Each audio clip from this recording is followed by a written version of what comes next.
السلام علیکم، آپ دیکھ رہے ہیں کے نیوز چینل۔ خبر شامل کرتے ہیں رینالہ خورد سے۔ ہمارے نمائندے عمران خوشی کی رپورٹ کے مطابق بین الاضلاعی ڈکیت خاور اور خاوری سرغنہ سمیت گرفتار۔ گینگ بینکوں سے رقم نکلوا کر لے جانے والے افراد کو لوٹتا تھا۔ ڈی ایس پی گینگ ریکی کرنے کے بعد لوٹتا، مزاحمت پر فائرنگ بھی کر دیتا تھا۔ ملزمان کی گرفتاری کے لیے ڈی ایس پی سرکل میاں احسان اللہ اور ایس ایچ او تھانہ سٹی فاروق شہزاد بھٹی کے زیر نگرانی خصوصی ٹیم تشکیل دی گئی۔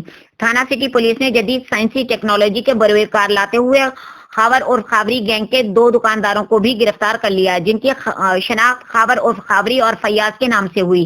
دیگر ملزمان کو گرفتار کرنے کے لیے چھاپے مارے جا رہے ہیں۔ ملزمان کے قبضے سے 2 پسٹل، 30 بور اور کافی مقدار میں گولیاں بھی برآمد کی گئیں۔ ابتدائی تفتیش میں ملزمان نے پاکپتن، ساہیوال اور ضلع اوکاڑا میں درجنوں وارداتوں کا انکشاف کیا ہے۔